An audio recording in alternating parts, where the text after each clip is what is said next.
नमस्कार दोस्तों। आज की कहानी का शीर्षक है दो भाई। प्रातःकाल सूर्य की सुहावनी सुनहरी धूप में कलावती दोनों बेटों को जांघों पर बैठा दूध और रोटी खिलाती। केदार बड़ा था, माधव छोटा। दोनों मुंह में कौर लिए कई पग उछल कूद कर फिर जांघों पर आ बैठते और अपनी तोतली बोली में इस प्रार्थना की रट लगाते थे जिसमें एक पुराने सहृदय कवि ने किसी जाड़े के सताए हुए बालक के हृदयोद्गार को प्रकट किया है। दैव दैव घाम करो तुम्हारे बालक को लगता जाड़। माँ उन्हें चुमकार कर बुलाती और बड़े कौर खिलाती। उसके हृदय में प्रेम की उमंग थी और नेत्रों में गर्व की झलक। दोनों भाई बड़े हुए साथ साथ गले में बाहें डाले खेलते थे। केदार की बुद्धि चुस्त थी, माधव का शरीर। दोनों में स्नेह इतना था कि साथ साथ पाठशाला जाते, साथ साथ खाते और साथ साथ ही रहते थे। दोनों भाइयों का ब्याह हुआ। केदार की वधू चंपा अमित भाषणी और चंचला थी। माधव की वधू श्यामा सांवली सलोनी रूप राशि की खान थी। बड़ी ही मृदु भाषणी, बड़ी ही सुशीला और शांत स्वभाव थी। केदार चंपा पर मोहे और माधव श्यामा पर रिझे, परंतु कलावती का मन किसी से न मिला। वह दोनों से प्रसन्न और दोनों से अप्रसन्न थी। उसकी शिक्षा दीक्षा का बहुत अंश इस व्यर्थ के प्रति में व्यय होता था कि चंपा अपनी कार्यकुशलता का एक भाग श्यामा के शांत स्वभाव से बदल ले। दोनों भाई संतानवान हुए। हरा भरा वृक्ष खूब फैला और फलों से लद गया। कुत्सित वृक्ष में केवल एक फल दृष्टिगोचर हुआ, वह भी कुछ पीला सा मुरझाया हुआ, किंतु दोनों अप्रसन्न थे। माधव को धन संपत्ति की लालसा थी और केदार को संतान की अभिलाषा। भाग्य की इस कूटनीति ने शनै शनै द्वेष का रूप धारण किया, जो स्वाभाविक था। श्यामा अपने लड़कों को संवारने सुधारने में लगी रहती, उसे सिर उठाने की फुर्सत नहीं मिलती थी। बेचारी चंपा को चूल्हे में जलना और चक्की में पिसना पड़ता। यह अनीति कभी कभी कटु शब्दों में निकल जाती।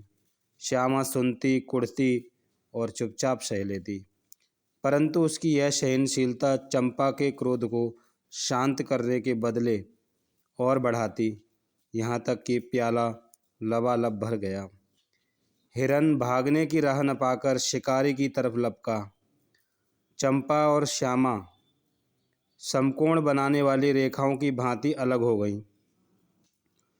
उस दिन एक ही घर में दो चूल्हे जले, परंतु भाइयों ने दाने की सूरत न देखी और कलावती सारे दिन रोती रही।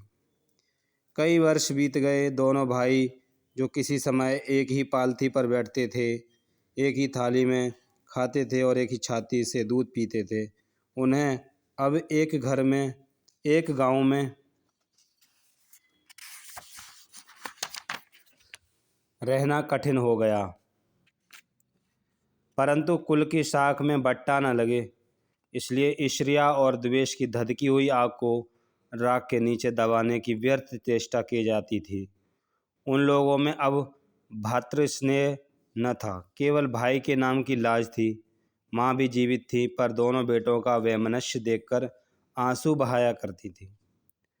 हृदय में प्रेम था, पर नेत्रों में अभिमान न था। कुसुम वही था, परंतु वह छठा न थी। दोनों भाई जब लड़के थे तब एक को रोते देख दूसरा भी रोने लगता था। तब वह नादान, बेसमझ और भोले थे। आज एक को रोते हुए देख दूसरा हंसता और तालियां बजाता। अब वह समझदार और बुद्धिमान हो गए थे। जब उन्हें अपने पराई की पहचान न थी, उस समय यदि कोई छेड़ने के लिए एक को अपने साथ ले जाने की धमकी देता तो दूसरा जमीन पर लौट जाता और उस आदमी का कुर्ता पकड़ लेता। अब यदि एक भाई को मृत्यु भी आ धमकाती तो दूसरे के नेत्रों में आंसू न आते। अब उन्हें अपने पराये की पहचान हो गई थी। बेचारे माधव की दशा शोचनीय थी। खर्च अधिक था और आमदनी कम, उस पर कुल मर्यादा का निर्वाह। हृदय चाहे रोए पर होठ हंसते रहें, हृदय चाहे मलिन हो पर कपड़े मैले ना हो। 4 पुत्र थे, 4 पुत्रियां और आवश्यक वस्तुएं मोतियों के मोल। कुछ पाइयों की जमींदारी कहाँ तक संभलती। लड़कों का ब्याह अपने वश की बात थी, पर लड़कियों का विवाह कैसे टल सकता। 2 पाई जमीन पहली कन्या के विवाह में भेंट हो गई, उस पर भी बाराती बिना भात खाए आंगन से उठ गए। शेष दूसरी कन्या के विवाह में निकल गई। साल भर बाद तीसरी लड़की का विवाह हुआ, पेड़ पत्ती भी न बचे। हाँ, अब की डाल भरपूर थी, परंतु दरिद्रता और धरोहर में वही संबंध है जो मांस और कुत्ते में। इस कन्या का अभी गोना ना हुआ कि माधव पर 2 साल के बकाया लगान का वारंट आ पहुंचा। कन्या के गहने गिरवी रखे गए, गला छूटा। चंपा इसी समय की ताक में थी, परंतु नए नातेदारों को सूचना दी, तुम लोग बेशुद्ध बैठे हो, यहाँ गहनों का सफाया हुआ जाता है।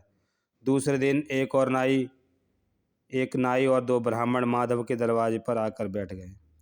बेचारे के गले में फांसी पड़ गई। रुपए कहाँ से आवे, न जमीन न जायदाद, न बाग न बगीचा। रहा विश्वास, वह कभी का उठ चुका था। अब यदि कोई संपत्ति थी तो केवल वही 2 कोठरियाँ जिसमें उन्होंने अपनी सारी आयु बिताई थी, और उनका कोई ग्राहक न था। विलंब से नाक कटी जाती थी। विवश होकर केदार के पास आया और आंखों में आंसू भरे बोला, भैया इस समय मैं बड़े संकट में हूँ, मेरी सहायता करो। केदार ने उत्तर दिया, मधु आजकल मैं भी तंग हो रहा हूँ, तुमसे सच कहता हूँ। चंपा अधिकारपूर्णवश स्वर से बोली, अरे तो क्या इनके लिए भी तंग हो रहे हैं? अलग भोजन करने से क्या इज्जत अलग हो जाएगी? केदार ने स्त्री की ओर कनखियों से ताक कर कहा, नहीं नहीं, मेरा यह प्रयोजन नहीं था। हाथ तंग है तो क्या, कोई ना कोई तो प्रबंध किया ही जाएगा। माधव ने चंपा से पूछा, 5-20 से कुछ रुपए ही पर गहने रखे थे ना? माधव ने उत्तर दिया, हाँ, ब्याज सहित कोई 125 रुपये होते हैं। केदार रामायण पढ़ रहे थे, फिर पढ़ने में लग गए। चंपा ने तत्व की बातचीत शुरू की, रुपया बहुत है, हमारे पास होता तो कोई बात न थी, परंतु हमें भी दूसरों से दिलाना पड़ेगा। महाजन कुछ लिखाए पढ़ाए रुपया देते नहीं। माधव ने सोचा, यदि मेरे पास कुछ लिखाने पढ़ाने को होता तो क्या और महाजन मर गए थे, तुम्हारे दरवाजे आता क्यों?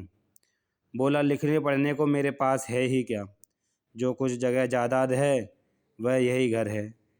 केदार और चंपा ने एक दूसरे को मर्मभेदी नयनों से देखा और मन ही मन कहा, आज सचमुच जीवन की प्यारी अभिलाषाएं पूरी होंगी। परंतु हृदय की यह उमंग मुंह तक आते आते गंभीर रूप धारण कर गई।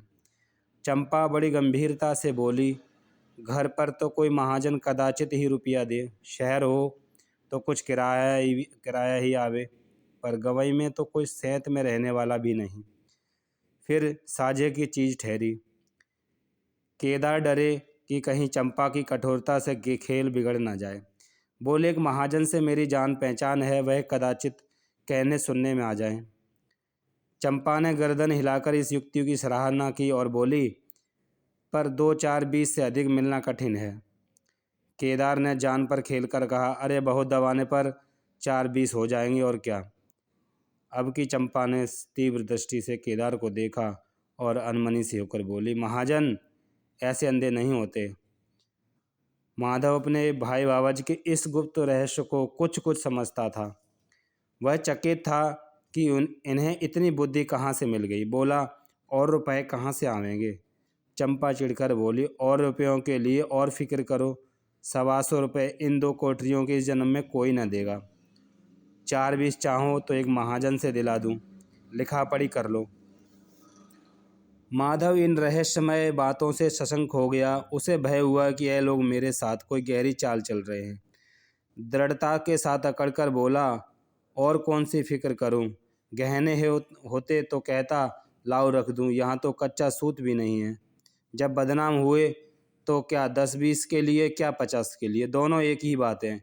यदि घर बेचकर मेरा नाम रह जाए तो यहाँ तक तो स्वीकार है, परंतु घर भी बेच दूँ और उस पर भी प्रतिष्ठा धूल में मिले, ऐसा मैं न करूँगा। केवल नाम का ध्यान है। नहीं, एक बार नहीं कर जाऊँ तो मेरा कोई क्या करेगा। और सच पूछो तो मुझे अपने नाम की कोई चिंता नहीं। मुझे कौन जानता, संसार तो भैया पर हंसेगा। केदार का मुंह सूख गया। चंपा भी चकरा गई। वह बड़ी चतुर, वाक्य निपुण रमणी थी। उसे माधव जैसे गंवार से ऐसी दृढ़ता की आशा न थी। उसकी ओर आदर से देखकर बोली, लालू, कभी कभी तुम भी लड़कों की सी बातें करते हो। भला इस झोपड़ी पर कौन 100 रुपये निकाल कर देगा। तुम 125 के बदले 100 ही दिलवाओ। मैं आज ही अपना हिस्सा बेचती हूँ। उतना ही मेरा भी तो है।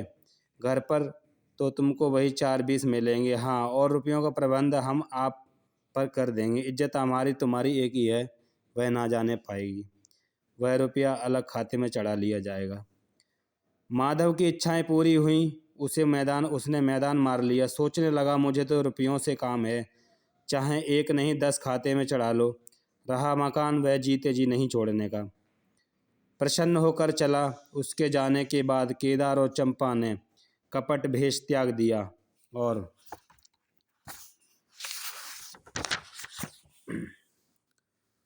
बड़ी देर तक एक दूसरे को इस कड़े सौदे का दोषी सिद्ध करने की चेष्टा करते रहे।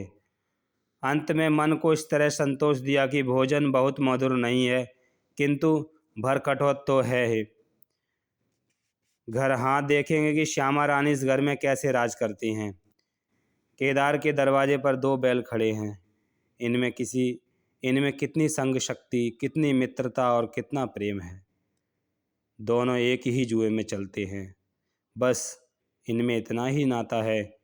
किंतु अभी कुछ दिन हुए जब इनमें से एक चंपा के मायके मंगनी गया था तो दूसरे ने 3 दिन तक नांद में मुंह नहीं डाला। परंतु शोक, एक गोद के खेले भाई, एक छाती से दूध पीने वाले आज इतने बेगाने हो रहे हैं कि एक घर में रहना भी नहीं चाहते। प्रातःकाल था। केदार के द्वार पर गांव के मुखिया और नंबरदार विराजमान थे। मुंशी दाता दयाल अभिमान से चारपाई पर बैठे रहन का मशविदा तैयार करने में लगे थे। बार बार कलम बनाते, बार बार खत रखते, पर खत की शान न सुधरती थी। केदार का मुखारविंद विकसित था और चंपा फूली नहीं समाती थी। माधव कुमलाया और म्लान था। मुखिया ने कहा, ऐसा भाई ऐसा हित, ना भाई ऐसा शत्रु।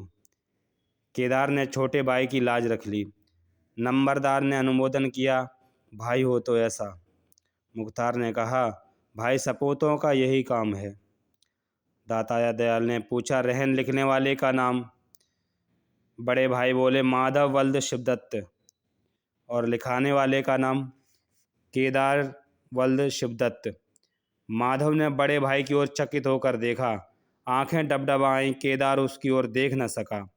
नंबरदार, मुखिया और मुख्तार भी विस्मित हुए कि क्या केदार खुद ही रहननामे की आवश्यकता ही क्या थी? क्या केदार ही खुद रुपया दे रहा है? बातचीत तो किसी साहूकार की थी। जब घर में रुपया मौजूद है तो उसे रहननामे की आवश्यकता ही क्या थी? भाई भाई में इतना अविश्वास! अरे राम राम राम!